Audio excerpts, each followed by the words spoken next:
Ugh. What's good, y'all? Master Yoshi here. If you're wondering why I'm riding on the sidewalk, I had to pull over and thaw my hands.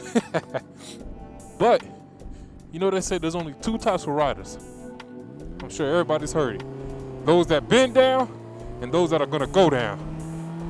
Let me give y'all my opinion on that. Cue the intro.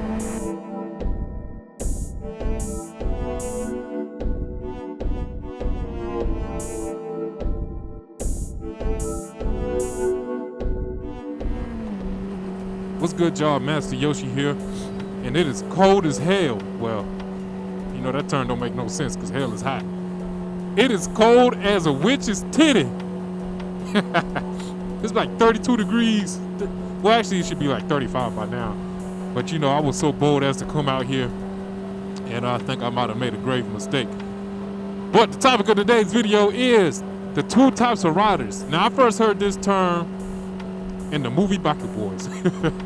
And this was one of the movies that made superbikes be something that I wanted to partake in life.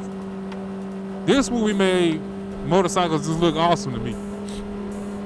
But that phrase that they said, and I'm not saying that's where it came from, but I'm just saying that you know, people say it, everybody believes it. Hopefully that cop ain't following me out. Oh, sweet Jesus, thank you, Lord. Woo! Because I was doing like 10 open. But anyways, yeah, that term, people say it all the time. That phrase, there's only two types of riders. Those that have been down and those that are gonna go down. Yeah, so before I even started riding, I believed it. Just because you hear about crashes all the time in the news. But now that, and even when I was in class to get my license, they asked the class if anybody felt like they would crash on a motorcycle. And I said yes. I felt like it was inevitable.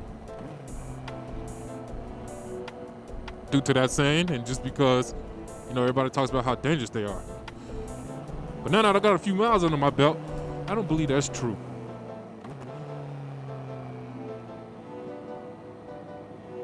Unless you're a racer.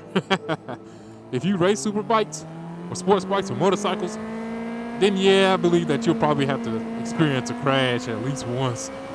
You know, people will probably argue that that makes you a better rider. Going down makes you a better rider because you're able to learn from whatever mistake you made, if it was your fault that you went down. Now, I do believe in, I mean, everybody knows a freak accident can happen, so that could be one of the reasons why you go down. But at the same time, I feel like a lot of the rider safety is in the hands of the rider. And the reason I'm bringing this whole thing up is because I really would love for my wife to start riding. She's kind of interested, but not fully invested in it yet. She's worried. She would love to ride motorcycles if they wasn't as scary. And she's really short too, so she's like 5'1". So she's really worried, you know, she doesn't feel like she can safely operate a motorcycle. And like me, before she's even getting into it, there's that common idea that they're just so dangerous. And I don't want her thinking that there's only those two types of riders. Because when you fear something, I talked about this in one of my other videos, when you fear something, when that thing is in the back of your mind, I feel like you gravitate towards whatever that fear is. You can think things into existence. One of my friends in college did a study on athletes and confidence. And he basically found out the more confident you are, the better you perform. But of course, that confidence is a double-edged sword because overconfidence is just as dangerous as lack of confidence, if not more dangerous. But yeah, so before she even starts riding, I want her to be totally confident that she'll be able to safely navigate the waters of motorcycle riding. Woo! These gloves are so damn thick. And I ain't never been on here. I had to double up these gloves because it's so damn cold. And this was actually a terrible idea on my part, coming out here when it's cold, unfamiliar unfamiliar road, double thick gloves. Terrible idea. But yeah, I don't want my wife riding until she's 100% confident in her abilities. Because you can't get confident until you start riding. But she don't even really want to start riding. Well, she actually does. But we only got this here for her to learn on. I ain't too sure if I'm ready to let her start riding on them cinder here. You know, I don't want them cinder to go down. I think her first lesson, I'll put this thing up on the rear stand. And I'll have her just feel disengaging the clutch. That's the trickiest part, in my opinion, getting the bike rolling.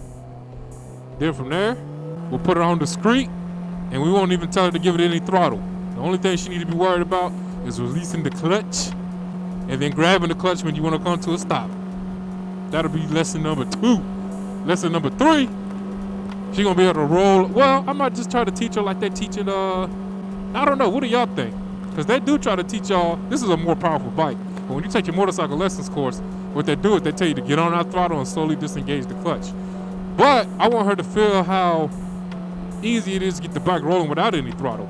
Lesson 1 would be just disengaging the clutch. Lesson 2 would be disengaging the clutch while on the street, get it rolling, coming back to a stop. Lesson 3 would be using the throttle and disengaging the clutch, getting it rolling around. Lesson 4, we're gonna start shifting. Then we're gonna have her do some maneuvers, have her get her license. Then me and my wife are gonna be riding together in probably about a year's time. You know, gotta save her some money, buy her a bike. But other than that, man, now I don't believe in that damn, there's only 2 types of riders. I did at first, but after I started riding, I'll no longer believe in it. But yeah, I thank y'all for tuning in, man. Y'all stay blessed, don't be too stressed. And if you got something on your chest, you need to let it go. Master Yoshi out. Peace.